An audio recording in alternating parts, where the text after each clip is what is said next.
لمن يقتل في سبيل الله أموات بل أحياء ولكن لا تشعرون খুব খেয়াল করে শুনেন। মানুষ কথা বলে যেহেতু মুখ দিয়ে, এজন্য আল্লাহ মুখের উপরে নোটিশ জারি করে দিয়েছেন, হে পৃথিবীর মানুষেরা, এটা বহুবচন, ওয়ালা তাকুলু, কেউ বলবা না। কে বলছে? কেউ বলবা না এই কথা।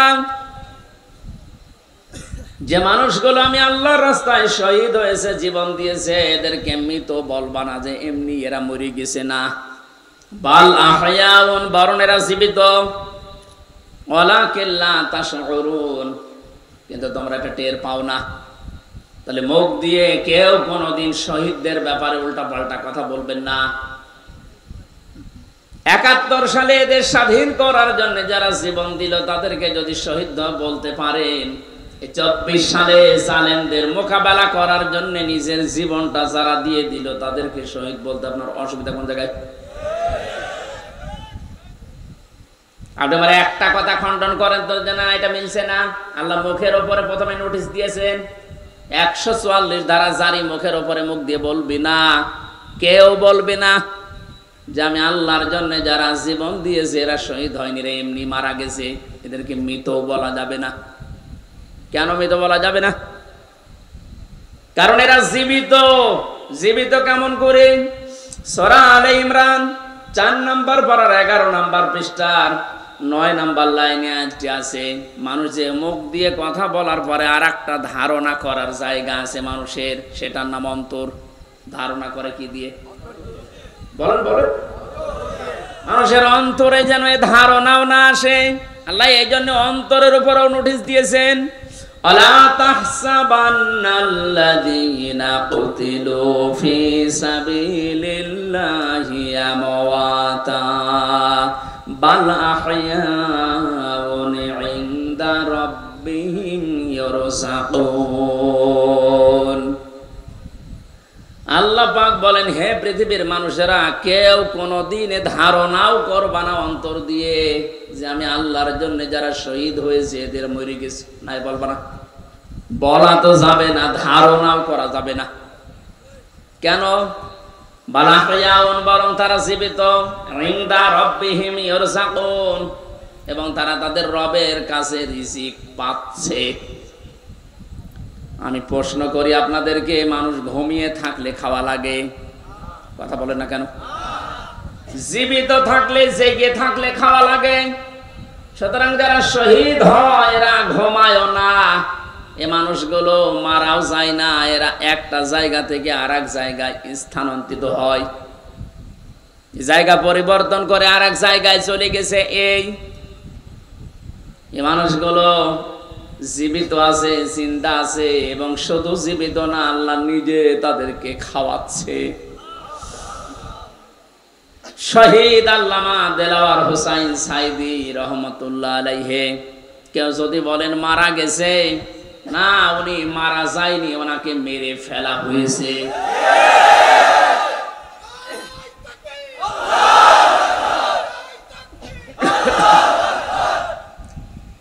৩টা বছরের ভেতরে আমার সাথে একদিন দেখা হয়েছিল জেলখানায়। উনি ১ নম্বরে, আমি ৪ নম্বরে। বহু কথা ওই ১০ মিনিটের ভেতর আমাকে শুনিয়েছিল। সব চাইতে আশ্চর্য, যেদিন ওনাকে হাসপাতালে নিয়ে আসার জন্য সই নিয়েছে, ওই দিন ওনাকে ধোঁকা দিয়ে বোকা বানিয়েছে জেলার আর সুপার, এখন যারা স্বীকার করছে। ওনাকে এটা জানিয়েছে যে আপনি মুক্ত হয়ে যাবেন। এদেশের নির্বাহী আদেশে যিনি দায়িত্বে আছেন, ওই সময় ছিলেন, তিনি নির্বাহী আদেশ দিয়ে আপনাকে মুক্ত করে দেবে, আপনি মুক্ত বাতাসে আবার কোরআনের কথা বলতে পারবেন। এ কথা বলার পরে সই নিয়ে ওখান থেকে বের করে প্রথমে গাজীপুরে নিয়ে যায়, ওই জায়গা থেকে নিয়ে যায় মেডিকেলে। ওখানে যাবার পর গাড়ি থেকে নামার সময় যে হাসিটা দেখেছিলেন আপনারা, আমরা তো জানি না, পরের দিন শুনলাম মারা গেছে। এখন ভিডিওতে দেখতে পাচ্ছি যে হাসিটা উনি দিয়েছিলেন, ওনার বিশ্বাস ছিল আমি আবার মুক্ত জীবনী কোরআনের কথা বলতে পারবো। কিন্তু ষড়যন্ত্র করে উপরের নির্দেশে, বিশেষ করে ডাক্তার নামে কলঙ্ক, আল্লাহর পরে মানুষ যদি কাউকে বিশ্বাস করে থাকে সেটার নাম ডাক্তার। আর এই কোলাঙ্গার ডাক্তার মোস্তফা জামান, এখন আরো 2 জন আছে, এরা ভেতরে নিয়ে ইনজেকশন পুশ করে লোকটাকে দুনিয়া থেকে শহীদ করে দিল। অনেক যদি অসুস্থ হবে, আপনি বাস্তবতায় টের পান না। কোন মানুষকে ওইভাবে অসুস্থ অবস্থায় হাসতে কোনদিন আপনি দেখেছেন? সুতরাং উনি মারা গিয়েছে কখনো না, আমি বিশ্বাসও করি না, কোনোদিন বলিও না। উনি শাহাদতের মর্যাদা পেয়েছেন কারণ সারা জীবন ওনার মোনাজাত ছিল আল্লাহুম্মা ইন্নী আসআলুকা শাহাদাতান ফি সাবিলিক। হে আল্লাহ, আমার সাধারণ ভাবে মরণ দিও না, মরণ দিলে তুমি শাহাদতের মরণ দিও। বহু মানুষকে হাসপাতালে আমি এই জেলখানার গেট দিয়ে বের হয়ে যেতে দেখেছি, জেলের ভেতরেই হয়তো মারা গেছে, কিন্তু নিয়ে যে প্রচার করে যে উনি মারা গেছে চিকিৎসাধীন অবস্থায়, অথচ জেলের ভেতরে মরে যায় অনেকে। এই জন্য আমার প্রতিদিনের তাহাজ্জুদের নামাজের দোয়া এইটাই ছিল, আল্লাহ তুমি আমাকে এইভাবে সাধারণ মরণ দিও না। আল্লাহুম্মা ইন্নী আসআলুকা শাহাদাতান ফি সাবিলিক ওয়াজআল মাউতি ফি বালাদি রাসূলিক। হযরত ওমর এই দোয়া করতেন। এই প্রথম টোকা আমি মাঝে মাঝেই বলেছি, আল্লাহ তুমি যদি মরণ আমাকে দাও তো শাহাদতের মরণ দিও। কোরআনের পাখির সারা জীবনের মোনাজাত ছিল এইটা, আল্লাহ তুমি আমাকে শাহাদতের মরণ দিও। এই জন্য উনি শাহাদতই পেয়েছেন। শাহাদত যারা বরণ করিয়েছে তাদের শাহাদত এখন বরণ করানো লাগবে না। এরা তো আর শাহাদত পাবে না, কারণ জালেমদের ভাগ্যে আল্লাহ শাহাদতে শব্দ দেয়নি। আল্লাহু লা ইয়াহদিল কওমাজ জালিমিন। আল্লাহ পাক বলেন জালেমদেরকে আমি আল্লাহ হেদায়েত দেই না, পথ দেখাই না। সুতরাং যারা জুলুম করে মানুষের জীবন নষ্ট করে দিয়েছেন, সে শাহাদতের মরণ পেয়ে জান্নাতের পাখি হয়ে উড়ে বেড়াচ্ছে, তা আপনি কি করলেন? আপনি তো হেদায়েত থেকে চিরবঞ্চিত হয়ে গেলেন। যার ইশারায় যা করেছিলেন এখন তো সব উলটপালট হয়ে যাচ্ছে। আজকে এই সাবেক অবৈধ আইন মন্ত্রী আনিসুল হকের বক্তব্য, আমি যা করেছি এতদিন সব করেছি হাসিনার কথা মতো। ঠেলা সামলা এবার। শুধু এ না, এদেশে যত মানুষ অত্যাচার জুলুম নির্যাতন চালিয়েছে প্রত্যেককে যদি রিমান্ডে আমার সাথে যা করেছে ওইটুকু করে, ও সব সত্য কথা বলবে। মাটির নিচে নিয়েছিল, মাটির নিচে নিয়ে চোখ বাঁধা কালো কাপড় দিয়ে, পেছনে হাত বাঁধা। পেছনে যদি এমনি হাত বাঁধে, হ্যান্ডকাপ, ওটা এমনিতে হাত কেটে যায়। পেছনে হাত দিয়ে যদি উপরের দিকে টান টান করে রাখে 11 ঘন্টা, আপনি বলেন সত্য বলেন আর মিথ্যা বলেন, যা বলবে বাবা সব ঠিক আছে। এই জন্য আমি এখন দাবি জানাই, আমার মুখ দিয়ে যারা এরকম উল্টা পাল্টা কথা, আমি তো বলি নাই একটা, ওই 11 পরও আমি বলি নাই। 10 দিন রিমান্ড আমি একটা কথাও না, আমি এগুলো করি নাই। আপনি আন্দাজে জোর করে বলাবেন। যে অবস্থায় আমাকে নিয়েছিল, আমার তো এখন মনে হচ্ছে ওই মানুষগুলোকে কাউন্টার টেররিজমে যে যার সন্তানগুলো ছিল, আলেমদেরকে যারা সবচেয়ে বেশি কষ্ট দিয়েছে, এই মনিরুল, এই হারুন, আসাদুজ্জামান, আব্দুল মান্নান, আতিকুর রহমান, নাম ধরে বলছে এগুলো মানুষ নামে কলঙ্ক। মানুষ হয়ে কষ্ট দিতে পারে আমি না দেখলে বিশ্বাস করতাম না। 10টা দিন গেছে আমার 10 বছরের মতো, ঘুম তো নেই। আন্দাজে কষ্ট আপনি কেন দিলেন? নিজেরাই মাঝে মাঝে বলা করতে, হুজুর কিছু জানে না, আমরাও জানি। টিপ্পনি কাটতো, একে অন্যের সাথে হাসি তামাশা করতো। আমার নামাজ পর্যন্ত 4 ওয়াক্ত পড়তেই দেয়নি, জোহর আসর মাগরিব আমি ইশারায় পড়েছি, কারণ আমি জানি না এখন দিন না রাত। এখনো পর্যন্ত জালেমদের পক্ষে যারা সাফাই গাছেন আমাদের কি দোষ আপনি এটা পাচ্ছেন না? কোন দোষ যদি দেশের জালেমদের নাও থাকে, শুধুমাত্র আয়না ঘরের বিচার করলো আপনার ফাঁসি হবে। আপনি জানেন আয়না ঘর কি? ব্যারিস্টার আজমি, ব্যারিস্টার আমান আজমি, আপনি কি জবাব দেবেন তার মা বাবার কাছে, তার স্ত্রীর কাছে, তার ওই ছোট ছোট বাচ্চাদের কাছে কি জবাব দিবেন বলতে পারেন? পারবেন না। এরপরও আপনি মাইকে, এরপরও লাইভ করছেন যে আমার কি অপরাধ, আমি দেশ ত্যাগ করলাম, আমি তো এখনো খুঁজে পাই না। খুঁজে পাচ্ছেন না? কোন দোষ যদি আপনার নাও থাকে, সবচাইতে বড় দোষ আপনি আয়না ঘর বানিয়েছেন। এটার চাইতে মারাত্মক পৃথিবীতে কোন জুলুম আছে বলে আমি জানি না। একটা জীবিত মানুষকে এদিকে 1.5 হাত, এদিকে 1.5 হাত, ওর মাঝখানে পায়খানা। আমি যেখানে থাকতাম এর মাথার কাছে পায়খানা, এতটুকু জায়গায় 24 ঘন্টা। আর খাবার যা দেয় মনে হচ্ছে 2-3 দিন আগের খাবার, পচা খাবার। খেলে খান, তাও এক বাটির ভেতরে 4-5টা তরকারি দিয়ে দেয়, আবার ডাল দিয়ে দেয়, খান না খান না খান, আপনি মরে যান, ওদের কোনো অসুবিধা নেই। কারণ কেউ জানে না তো পৃথিবীতে আছে কিনা। এমন জায়গায় এমন ভয়ঙ্কর, এমনিতেই মানুষ হার্ট ফেল করে মরে যাবে। এই জন্য যারা টপ টু বটন জড়িত এই জুলুমের সাথে, ওদের কোনো শাস্তি দেওয়ার দরকার নেই। শুধু এই ঘরের ভেতরে 10 দিন একটু আটকিয়ে রাখেন, এমনি মরে যাবে। আমাদের তাও সেনায় তো কোরআন ছিল, আমি কোরআন পড়তে পারতাম। ও শয়তানদের তো কোরআন, ও এমনি টেনশনে মরে যাবে। আর এখনো টের পাচ্ছেন না যে আমি কি করেছি, এত আমার উপর জনগণ এত খেপলো, আপনি টের পাচ্ছেন না। জালেমরা জাহান্নামে যাবে, তার 1 নাম্বার কারণ এরা আল্লাহর মামলার আসামি। এটা আমি বানালাম। সূরা সূরার 42 নাম্বার আয়াতে আল্লাহ জানিয়ে দিয়েছেন, ইন্নামাস সাবিলু আলাল্লাযিনা ইয়াজলিমুনান নাস। অবশ্যই আমি আল্লাহ মামলা দেব তাদের বিরুদ্ধে যারা মানুষ হয়ে মানুষের উপরে জুলুম করছে। সুতরাং 15-17 বছর যারা জুলুম করেছেন, আপনি হামজার মামলার আসামি না হলেও আপনি আল্লাহর মামলার আসামি। সাধারণ মানুষ মামলা দিয়েছে দরবেশ বাবার নামে, আনিসুল হকের নামে সাধারণ মানুষ মামলা দিয়েছে, এক গরিব মানুষ। তারপরেও ওই বাংলাদেশে হাজার হাজার লক্ষ উকিল থাকার পরেও এই লোকটার পক্ষে কোনো উকিল এখনো দাঁড়ায়নি। আর আপনি তো সাধারণ মানুষের মামলার আসামি না, আপনি সরাসরি আল্লাহর মামলার আসামি।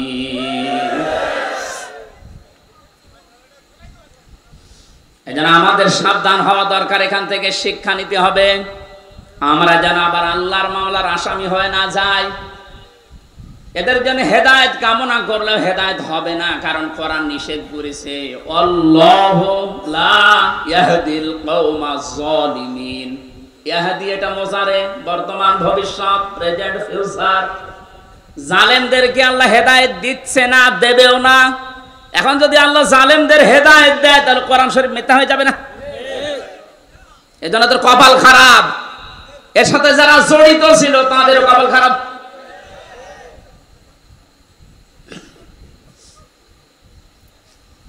ফরিদপুরবাসী বড় ব্যথা নিয়ে কথা বলছি।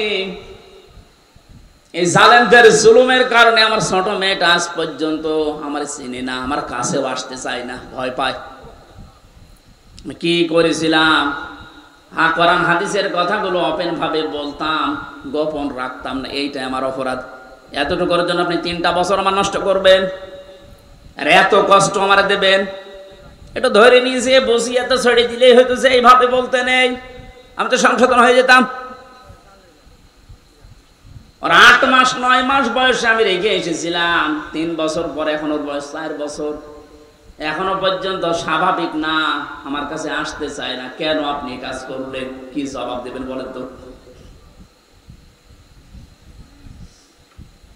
এই জন্যই মাওলানা মামুনুল হক এই কথাটা বারবার আমাকে শোনাতেন, জালেমদের বেঈমানদের কোনো জানাজা নেই, জানাজা মানে তাকে সাক্ষী দিয়ে আল্লাহর কাছে পৌঁছিয়ে দেয় যে ভালো ছিল, এ কথা বলা যাবে? এই জন্য আমরা সাবধান হচ্ছি, আপনাদেরকেও সাবধান করছি। এখনো জুলুমের পক্ষে যদি আপনি স্ট্যাটাস দিয়ে যান, জুলুমের পক্ষে ছাপাই গান, আপনিও জালেম, আপনিও চিহ্নিত। আপনি মারা গেলে আপনার জানাজা পড়া, কবরে দেওয়া জায়েজ নেই, কারণ আপনি এমনিতেও জাহান্নামে যাবেন, অমনিও জাহান্নামে যাবেন। জালেমের জন্য জান্নাত হারাম। কথা বলছেন না? জালেমের জন্য জান্নাত হারাম। মানে জালেম হচ্ছে আল্লাহর মামলার আসামি। এটা ছোটখাটো বিষয় না, অনেক ওজনওয়ালা কথা আল্লাহর।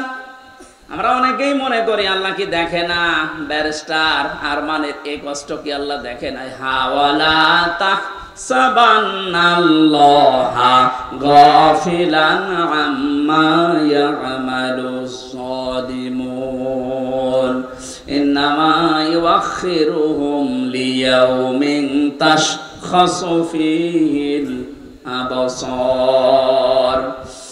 আল্লাহ পাক বলেন, হে নবী, আপনি কি মনে করেন যে জালেমদের সম্পর্কে আমি কোনো খোঁজ রাখি না? আমি সবচাইতে বেশি খবর রাখি জালেমদের ব্যাপারে। ওদেরকে আমি ছাড় দিয়েছি ওই দিন পর্যন্ত যেদিন চক্ষু উল্টিয়ে যাবে। আজ ঠিক তাই হচ্ছে।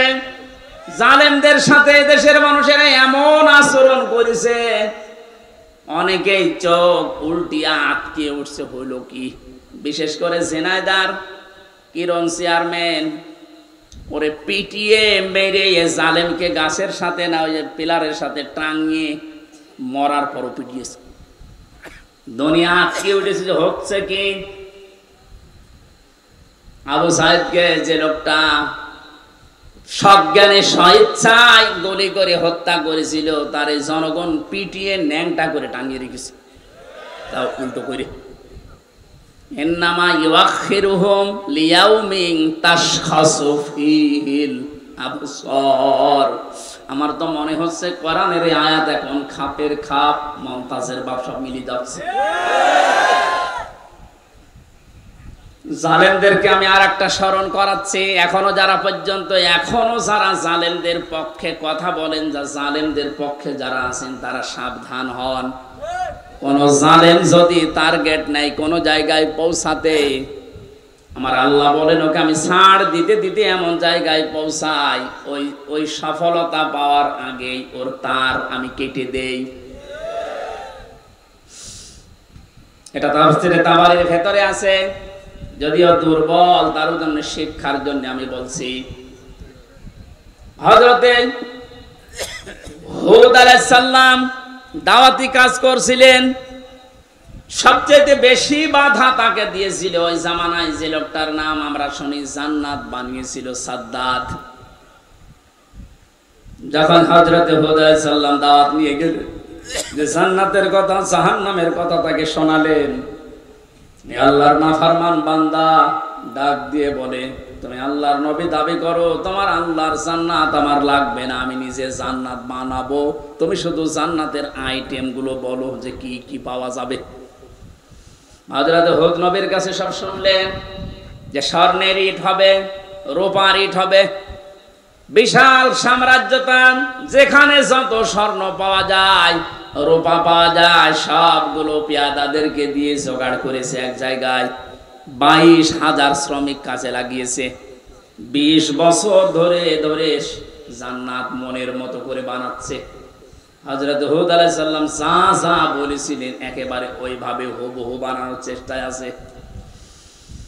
স্বর্ণের ইট তৈরি করার জন্য তো সোনা লাগবে, যেখানে যা পাওয়া যায় সব নিয়েছে। মুফাসসিরে লিখেছেন, আল্লাহর এক বান্দি বিধবা, বিয়ে হওয়ার পরে স্বামী মারা গেছে, মা বাবা নেই, এতিম। এই মেয়েটার স্বর্ণ ধরে যখন টান দিয়েছে, মেয়েটা তখন মাটিতে গড়াগড়ি দিয়ে কান্নাকাটি করেছিল, যে আল্লাহ, আমি একেবারে নিঃস্ব মানুষ, আমার স্বামী নেই, মা বাবা নেই, আমার শেষ সম্বলটুকু কেড়ে নিয়ে যে জালেম তার স্বপ্ন পূরণ করার জন্য ইচ্ছা পোষণ করেছে, তার এই স্বপ্নের জান্নাতে তুমি তাকে পৌঁছাতে দিও না। এ দোয়াটা করেছিল ওই বিধবা, ওই মজলুম মহিলা। আল্লাহ রাব্বুল আলামিন বলেন পৃথিবীতে তিনজনের দোয়া সঙ্গে সঙ্গে কবুল হয়ে যায়, কোনো পর্দা থাকে না, তার ভেতরে একজন মাজলুম। এ যদি সত্যি মন থেকে কিছু বলে, আল্লাহ পাক ওটার সঙ্গে সঙ্গে আরশে তুলে নেয়। এটার প্রমাণ এ হারুন। আমি রিমান্ডে থাকাকালীন জেলখানায় ছিলাম প্রথম 2 মাস ওই ছোট হুজুরের সাথে, যে রফিকুল ইসলাম মাদানি। আমার রাতের বেলা কেঁদে কেঁদে বলতো, রিমান্ডে নিয়ে আমার ওই যে কি ঢাকার হাতির ঝিল, রাত 12:30 1টার দিকে ওখানে নিয়ে গিয়ে সম্পূর্ণ উলঙ্গ করে আমার ছবি তুলে হাতের ভেতরে সিগারেট লাগিয়ে বলতো, খান, আমরা ছবি তুলবো, এইটা ছেড়ে দিয়ে জনগণকে জানাবো যে হুজুর এরকম 2 নাম্বার। ও আজকেই দেখলাম বলছিল যে আমি ওই দিনই আল্লাহর কাছে ওই মাজলুম অবস্থায় আকাশের দিকে তাকিয়ে দোয়া করেছিলাম, মাবুদ, জীবনে যদি কিছুই তোমার দরবারে ভালো না লাগে, কবুল না হয়, আজকের যে দৃশ্য, আমার শরীরে এক টুকরা পোশাকও নেই, তুমি দেখতে পাচ্ছ। আমি একটা যুবক মানুষ, আমার অনেকে মনে করি ছোট মানুষ, পিসকি মানুষ না, ওর বয়স এখন 27-30 বছর, কারণ ওই সময় ছিল 27 জেলখানায় 3 বছর, 30 বছর বয়স। 30 বছর বয়সের মানুষ কি ছোট? কথা বলেন। দোয়া করেছিল, মাবুদ তুমি আমার এই দোয়াটা কবুল করো, মাজলুম অবস্থায় তুমি তো মোনাজাত ফেরত দাও না। এই হারুন, এই টিভি হারুনের কারণে আজ আমার এই অবস্থা। ও নাকি অর্ডার দিয়ে দিয়ে আমার এটা করাচ্ছে। জিজ্ঞাসা করেছে যে অফিসার করেছিল, এসআই স্যার আপনি সত্যি করে বলেন তো, আমার যে হাল করলেন, এ না যে হাল অবস্থা, হারুন স্যার কি জানে? ওরা হাসি দিয়ে বলেছে, হারুন স্যার জানে মানে ওই করাচ্ছে। সঙ্গে সঙ্গে ওই সময় দোয়া করেছিল, মাবুদ তুমি ওকেও আমার মতো এরকম কিছু দেখায়ও। দেখিয়েছেন আল্লাহ জনগণের সামনে, আমার আল্লাহ এই পৃথিবীতেই দেখিয়ে দিয়েছে কিভাবে লজ্জা স্থান মানুষকে দেখাচ্ছে এই শয়তান।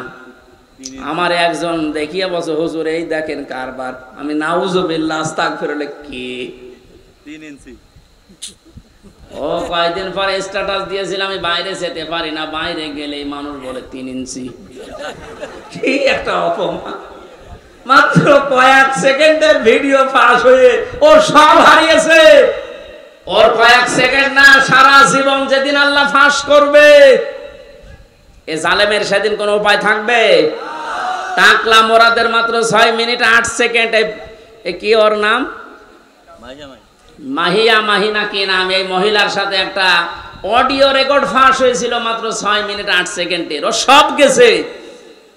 আমার তো মনে হয় এই জালেমদের দরে যারা ছিল এই দেশে, ওদের সহযোগী যারা, এদের হাজার হাজার ভিডিও অডিও রেকর্ড জমা হয়ে আছে। সাংবাদিক ইলিয়াস এখন মাঝে মাঝে ছাড়তেছে। আল্লাহ তার ফেরেশতাদের দিয়ে যেটা রেকর্ড করে রেখেছে অডিও ভিডিও, কিয়ামতের ময়দানে কোটি কোটি মানুষের সামনে ওগুলো আল্লাহ ছাড়বে।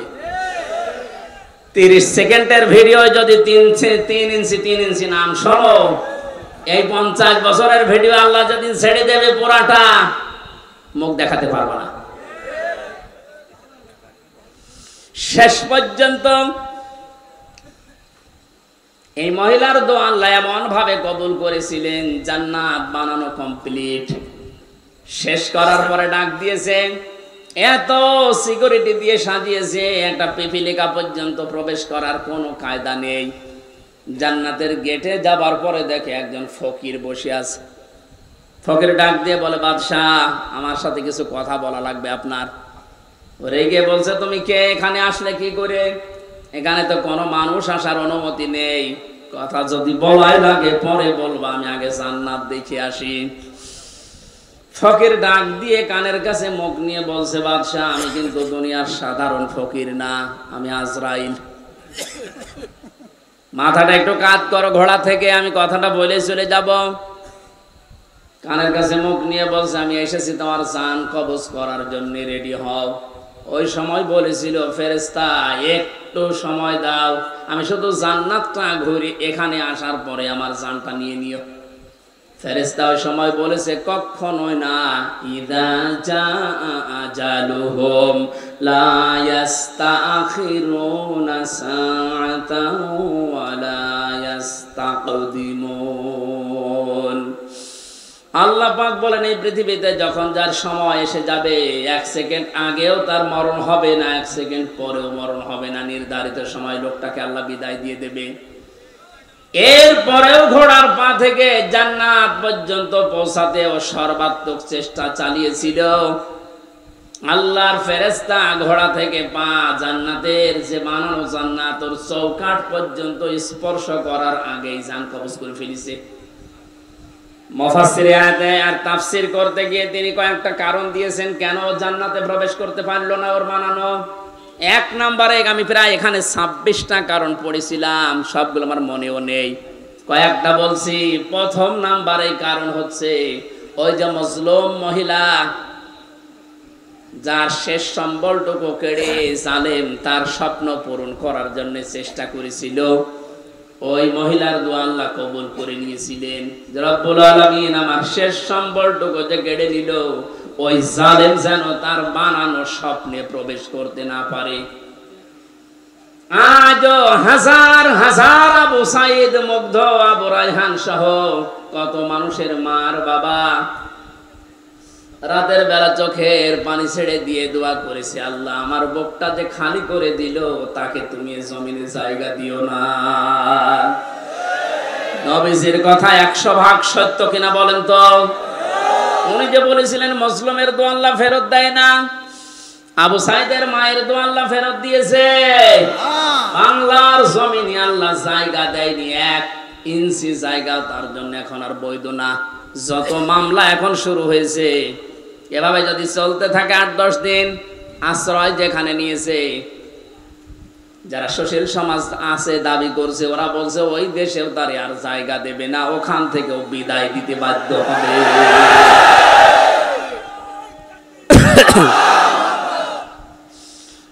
আমার ফরিদপুরবাসী জালেমদের জন্য সব জায়গা আল্লাহ অবৈধ ঘোষণা দিয়েছেন, জালেমদের কোনো জায়গা পৃথিবীতে নেই।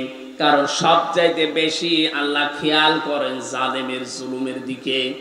আল্লাহ এত বেশি রাগান্বিত হয়ে যায় জালেমের উপরে, না জানি ওকে 7 তবক আসমানের উপর থেকে ফেলে দিতে পারলে আল্লাহ ভালো লাগে। এই জন্য আমরা সাবধান হব, কোন জালেমের জানাজা কবরে দেওয়া এটা মেকি, এটা ভুয়া হবে। ওদের জন্য জানাজাও জায়েজ নেই, কবরে দেওয়াও জায়েজ নেই। আল্লাহ আমাদেরকে উল্টাপাল্টা কথা যারা বলি, ধারণা করি অনেক আলেম পর্যন্ত এখন বিভিন্ন জায়গা থেকে টাকা খেয়ে কথা বলছে আবু সাইদ মুগ্ধ এরা শহীদ হয়নি, অথচ শহীদদের ব্যাপারে কথা বলা, মুখে অন্তরে ধারণা করাও নিষেধ। এ ঘোষণা কার? আপনারা বানানো মনে হচ্ছে? সূরা বাকারা, সূরা আলে ইমরানের আয়াত দিয়ে আমি দলিল দিয়েছি, মুখ দিয়েও বলবেন না কোনোদিন। স্বাধীন দেশেও আমরা ছিলাম পরাধীন, এখন আমাদের দেশে আমরা এখন স্বাধীন। এটা যে কত বড় নিয়ামত স্বাধীনতা, বাস্তবতা এখন আমরা টের পাচ্ছি যে আল্লাহ আমাদেরকে এটা দান করলেন। কোরআনে আল্লাহ জানিয়েছেন, যে তেলাওয়াত হচ্ছিল, ওয়ালা সাউফা ইউতিকা রাব্বুকা ফাতারদা, হে নবী অতি শীঘ্র আপনাকে আমি এমন কিছু দেব যাতে আপনি খুশি না হয়ে পারবেন না। আমার মনে হয় আয়াতটা এখন বাংলাদেশের এই 2024 সালের জন্যই নাজিল হয়েছে। আমরা এত বেশি খুশি হয়ে গেছি এই জুলুম নির্যাতনের পরে যে ওয়ালা সাউফা, 2টা তাকিদ দিয়েছেন, লাম একটা, সাউফা একটা। আল্লাহ বলেন অবশ্যই অবশ্যই অতি শীঘ্রই, ইউতিকা, হে নবী আপনাকে আমি দান করব, দেব। রব্বুকা ফাতারদা, আপনার রব আপনাকে এমন কিছু দেবেন যে আপনি খুশি হয়ে যাবেন। 1500 বছর আগে বিশ্ব নবী যেমন খুশি হয়েছিলেন মক্কা বিজয় হওয়ার পর, আমার তো মনে হচ্ছে সারা বাংলাদেশের বিভিন্ন জায়গায় ঘোরাফেরার পরে 5 তারিখের পর থেকে আমরা ঠিক ওই রকম খুশি হয়েছি। খুশি হলে মানুষ কি করবে আল্লাহ জানিয়েছে। মানুষের ঘর বাড়ি ভাঙা না, মানুষের সম্পদ আত্মসাৎ করা না, জুলুম অত্যাচার বাড়িয়ে দেওয়া না, কি করবে আল্লাহ বিজয় পেলে খুশি হলে? কোরআনে কারিমে আল্লাহ জানিয়েছেন। আমরা কোরআনে থেকে ওই বিষয়গুলোর সামনে নিয়ে আসবো ইনশাআল্লাহ। যে আল্লাহ আমাদেরকে এখনো পর্যন্ত সুস্থ রেখে কোরআন শোনার জন্য এই ময়দানে নিয়ে আসলেন। হাজারো মানুষ এলাকায় আছে, সবাইকে আল্লাহ নিয়ে আসেন। এটা আমাদের নিজেদের ক্রেডিট নয়, আল্লাহর দয়া। আল্লাহ যাকে ভালোবাসেন, মাইয়ুরিদিল্লাহু খায়রা ইউফাক্কিহু ফিদ্দীন। নবীজি জানিয়েছেন, আল্লাহ যার কল্যাণ কামনা করেন তাকে দ্বীনের জ্ঞান দান করেন। এখানে এসেছি দ্বীনের জ্ঞান অর্জন করার জন্য, নাকি অন্য উদ্দেশ্য আছে আমাদের? না। জায়গাটা ভেজা, বিভিন্ন জায়গায় বৃষ্টির পানি এখনো জমে আছে, কাদা, অনেকে বসতে পারছে না, ঠান্ডার কারণে দাঁড়িয়ে আছে। তারপরও কোরআন শোনার জন্য যে আশা আমরা দেখাচ্ছি, যে আকাঙ্ক্ষা, আল্লাহ যেন এটা কবুল করে ওমরের মতো বানিয়ে দেন। এ কোরআনে কারিম হযরত ওমরকে যদি জিরো থেকে হিরো বানাতে পারে, আমরা তো এমনিই হিরো, নাকি? বলছে ঠিক। আমরা যে হিরো, এই হিরোই থাকলে হবে না, আরো উপরে ওঠা লাগবে। লতার কাবন্না তবাকন আন তবাক, হে নবী সে জায়গায় আছেন, হবে না, ওখান থেকে উপরে ওঠা লাগবে। সুতরাং দল মত জাতি বর্ণ ধর্ম নির্বিশেষে বাংলাদেশ আমরা সবাই একটা পরিবার। সবাই কি বলেন তো? এই পরিবারকে আজ উপরে উঠতে হবে। ষড়যন্ত্র এখনো থেমে নেই। বিভিন্ন কায়দা কৌশলের চেষ্টায় ছিল জালেমেরা, কিন্তু পারে নাই, এখনো পর্যন্ত চালিয়ে যাচ্ছে। আজকে একটা ভিডিও দেখলাম, অনেক হিন্দুরা পর্যন্ত বলছে মন্দিরে হামলা হয় আমরা জানি না, অথচ ভারতের টিভিতে প্রচার হয়। সেই দিন আর একটা দেখেছিলাম, জিজ্ঞাসা করছে যে আমার ভাই, আমার বোন, আমার এক আত্মীয় 40 বছরের সাজানো সংসার, সে হিন্দু হওয়ার কারণে এই 5 তারিখের পরে সব হারিয়ে ফেলিস। সাংবাদিক বলছে কোথায়? মেহেরপুরে। কোথায়? পরে জানাবো। যাই একটু চাপ দিয়ে বলেছে, বলেন তো দেখি সত্যি করে। তখন তেড়ে যাচ্ছে মারার জন্য। তারা এই মানুষগুলো এ দেশের না, এরা এই মেহেরপুরের এই পাশে এই বর্ডার পার হয়ে এসে দেশের মানুষকে কালার করতে, মিডিয়ার সামনে দেখাতে চাচ্ছে যে দেশে সংখ্যালঘু নির্যাতন হচ্ছে। বাংলাদেশের অন্তর্বর্তীকালীন সরকারের প্রধান উপদেষ্টা যিনি, ডক্টর মোহাম্মদ ইউনূস, উনি ক্ষমতা নেওয়ার পরে যে কথাগুলো বলেছিলেন তার অন্যতম এই, সংখ্যালঘু এই ধোয়া তুলে যারা এই দেশকে অস্থিতিশীল করার চেষ্টায় আছেন তাদেরকে আমি কড়া বার্তা দিই, ভারতের বুকে মুসলমানেরা সংখ্যালঘু, ওরা যেমন নিরাপদে আছে, এই দেশের সংখ্যালঘু ছাড়া ওরাও নিরাপদে থাকবে, ওই রকম। আপনি সহ্য করতে পারবেন? মসজিদ ভেঙ্গে দিয়ে মন্দির বানানো হচ্ছে, এই বাংলাদেশে এরকম ইতিহাস নেই। আছে, কিন্তু প্রতিবেশী রাষ্ট্রে আছে। নামাজ পড়তে দাঁড়িয়েছে, নামাজের ভেতরে পেছন দিক থেকে লাথি মারছে, এইটাও দেখলাম। এদেশে পূজা করছে, পূজারত অবস্থায় কাউকে মেরে ফেলেছে, লাথি দিচ্ছে। আমরা এটা দেখতে তো পাইনি, কোনোদিন শুনিও নি। জানা আপনারা যা করছেন নিজের দিকে তাকিয়ে, ওয়াইন আকাবতুম ফাআকিবু বিমিসলি মা উকিবতুম বি। এ নবী, যে মানুষগুলো অত্যাচার জুলুম নির্যাতন করেছিল, আপনি অতটুকু তাদের উপর করতে পারেন। এই 17 বছর যা করেছেন, আপনি যে বিবেককে জিজ্ঞাসা করেন, যদি অতটুকু করি আপনি টিকে থাকতে পারবেন? 15 বছর যে জুলুম নির্যাতন সহ্য করলাম আমরা, পুলিশ ছাড়া মাত্র একদিনও আপনি টিকতে পারেননি। একটা মানুষের জিকির যে পরিমাণ হয়েছিল, আমার মনে হয় আল্লাহর জিকির যদি আমরা ওই পরিমাণ করতে পারতাম, আমরা আল্লাহর ওলি হয়ে যেতাম। একটা মানুষ মারা গেছে, সে যেভাবেই মারা যাক, তার জন্য এত আলোচনা হয়। তাদের আলোচনা হলে মানুষের অন্তরে তৃপ্তি লাগে। কাদের? আল্লাযীনা আমানু তাতমাইন্নু কুলুবুহুম বিযিকরিল্লাহ, আলা বিযিকরিল্লাহি তাতমাইন্নুল কুলুব। আল্লাহ বলেন, ঈমান যাদের আছে তাদের সামনে আল্লাহর নাম উচ্চারণ হলে, আল্লাহর জিকির করলে মনে শান্তি আসে। আর আমরা দেখি যে পুরা উল্টা, আল্লাহ বাদ দিয়ে মানুষের জিকির করলে মানুষের অন্তরে শান্তি আসে। এ কি মানুষ আছে? আর আয়াতের প্রথম শব্দ ছিল আল্লাযীনা আমানু, যারা ঈমান আনে, তাতমাইন্নু কুলুবুহুম বিযিকরিল্লাহ, তাদের কলব প্রশান্তি লাভ করে, ঠান্ডা হয়ে যায়, শীতল হয়, শান্তি পায় তখন যখন তাদের সামনে আল্লাহর জিকির হয়।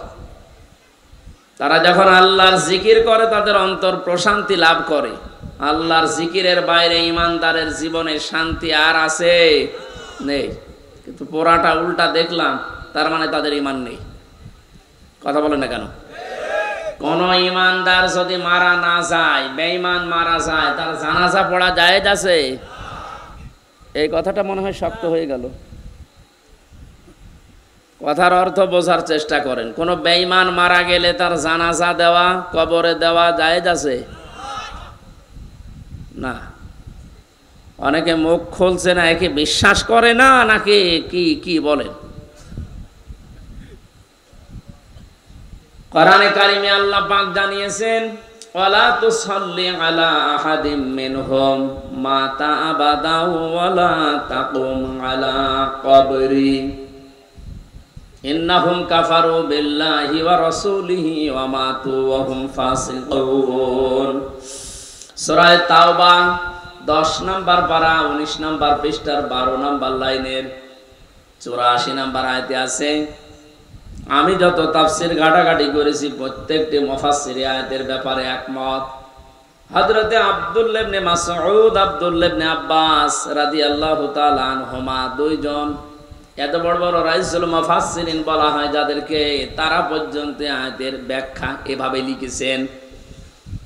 আল্লাহ পাক বলেন, হে নবী, ওই মানুষগুলোর কবরের পাশে দাঁড়ানো দূরের কথা, জানাজার নামাজ দূরের কথা, ওর কবরের পাশেও আপনি দাঁড়াবেন না। ওয়ালা তুসাল্লি আলা আহাদিম মিনহুম, যদিও আয়াতটা নাযিল হয়েছিল আব্দুল্লাহ ইবনে উবাইয়ের ক্ষেত্রে, আল্লাহ এখানে হোম দিয়ে ঝামেলায় ফেলে দিয়েছেন আমাদের অনেককেই। আল্লাহ যদি সরাসরি তার নামটা উচ্চারণ করতেন তাহলে আয়াতের ভেতরে আমরা থাকতাম না।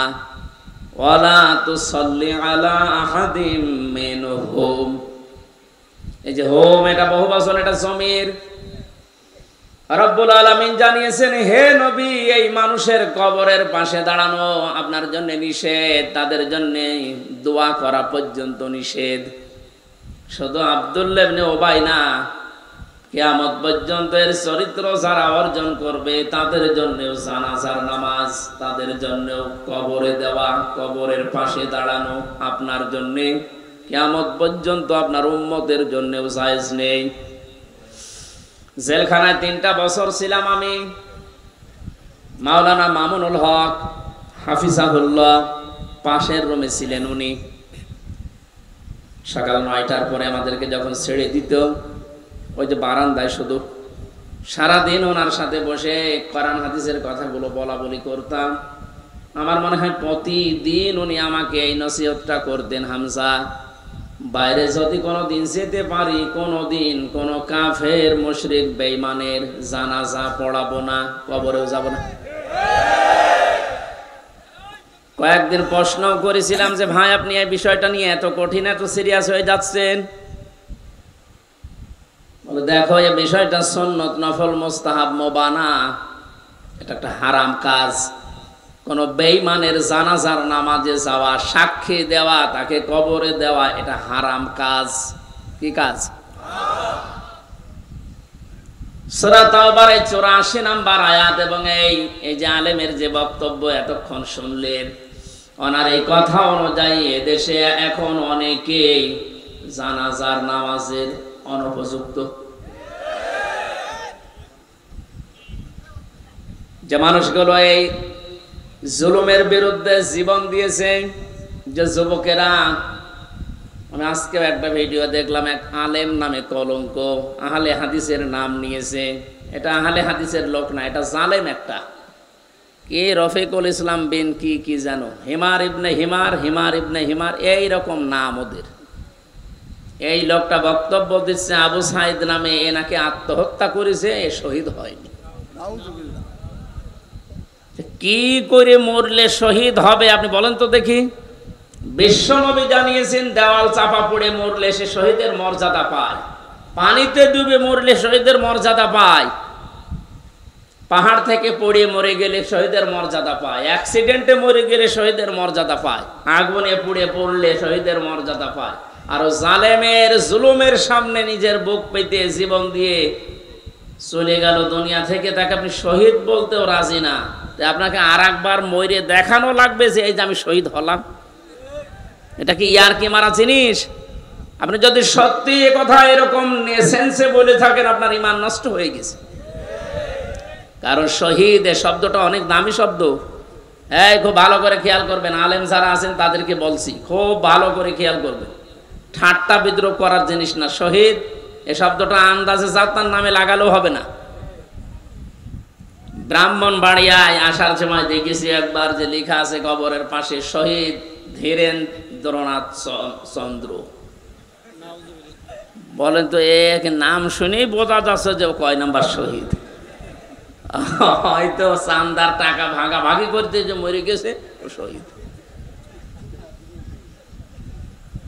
এবার আসেন যে তথ্য কোরআনে আল্লাহ দিয়েছেন, আপনাদেরকে বলছি, আপনি হয়তো এইভাবে চিন্তা করেননি। দেখেন তো আমার এই থিওরিটা মেলে কিনা। সূরা বাকারার ভেতরে আল্লাহ জানিয়েছেন, ওয়ালা তাকুলু, অন্তরে ধারণাও করবেন না, কারণ এদের মর্যাদা এত বেশি আল্লাহর দরবারে, যাকে থেকে আল্লাহ শাহাদতের মরণ দেয় না। কত মানুষ চেষ্টা চালাচ্ছে তারপরও মরতে পারে না। ওয়ালিয়ালামাল্লাহুল্লাযীনা আমানু ওয়া ইয়াত্তাখিযা মিনকুম শুহাদা আল্লাহু লা ইউহিব্বুজ জালিমিন। সূরা আলে ইমরানের 140 নম্বর আয়াতের শেষের দিকে আছে, আল্লাহ রাব্বুল আলামিন বলেন, আমি যার জীবন যৌবন পছন্দ করি, ভালোবাসি, এই মানুষকে আমি আল্লাহ শাহাদতের মরণ দিয়ে ধন্য করি। জোরে বলেন সুবহানাল্লাহ। আলাইনা লিহসানা বিল ওয়ালিদাইন ওয়া নাশহাদু আল্লা ইলাহা ইল্লাল্লাহু ওয়াহদাহু লা শারীকা লাহু وأشهد أن محمدا عبده ورسوله سيد الكونين صلى الله عليه وعلى آله وأصحابه وأتباعه أجمعين ليلا ونهارا في الطرفين.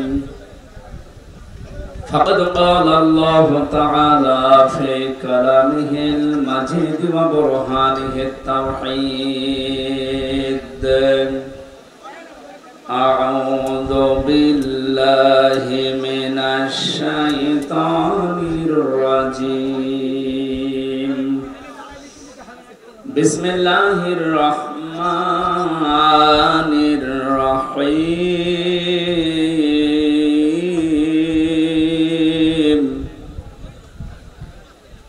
ألم نشرح لك صدرك ووضعنا عنك وزرك الذي أنقض ظهرك ورفعنا لك ذكرك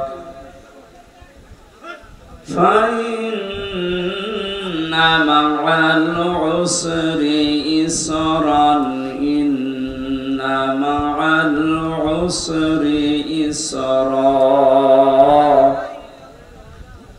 فإذا فرغت فانصب وإلى ربك فارغب.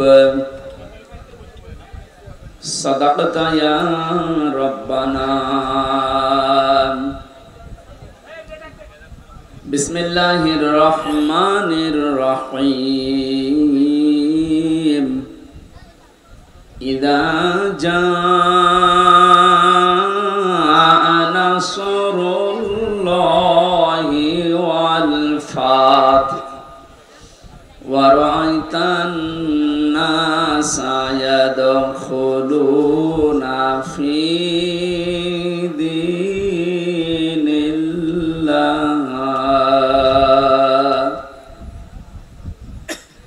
ورأيت الناس يدخلون في دين الله أفواجا فسبح بحمد ربك واستغفر إنه كان توابا اللهم صل على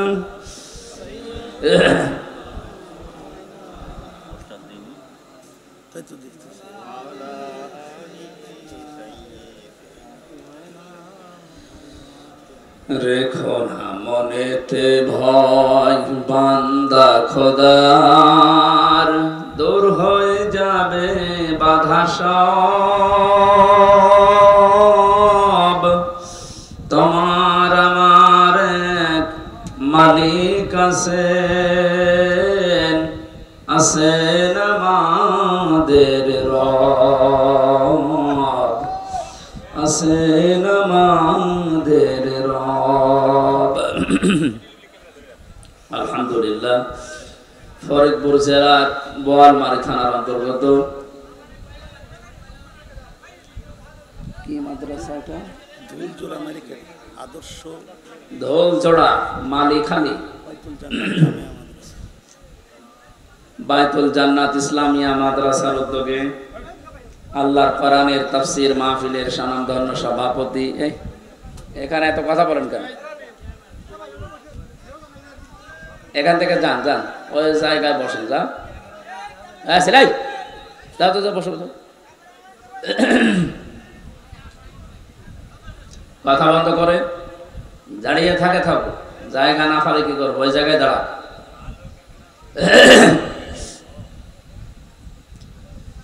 মাহফিলের এতক্ষণ পর্যন্ত যারা আলোচনা রাখলেন কুষ্টিয়া থেকে আগত ইসলামিক চিন্তাবিদ, শিক্ষাবিদ, শ্রদ্ধাভাজন ব্যক্তিত্ব আলহাজ হাফেজ মাওলানা জুলফিকার আলী কুমারখালী আতালাল্লাহু উমরাহু ওয়া বারাকাল্লাহু ফি হায়াতি, বলেন আমিন। আলোচনা রেখেছেন আপনাদের ফরিদপুরের সন্তান জনাব মাওলানা ফজলুর রহমান।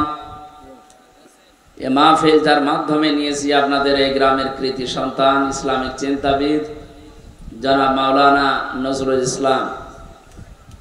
মঞ্চে বসা ওলামা ইকরাম, সামনে বসা মুসলমান ভাইরা, পর্দার আড়ালের সম্মানিত মা এবং বোনেরা, প্রশাসনের ভাইরা, প্রাণ প্রিয় ফরিদপুরবাসী, স্বাধীন দেশে এখন কথা বলছি আলহামদুলিল্লাহ। আমার মনে হয় মাসখানেক আগেও এসেছিলাম পরাধীন অবস্থায়, এখন এসেছি স্বাধীন অবস্থায়। কোরআনের অনুষ্ঠানগুলো যারা বাধা দিত এখন তারাই আমাদের কাছে অনুমতি নিচ্ছে। এইটাই স্বাধীনতা এবং পরাধীনতার পার্থক্য। আমরা পরাধীন ছিলাম,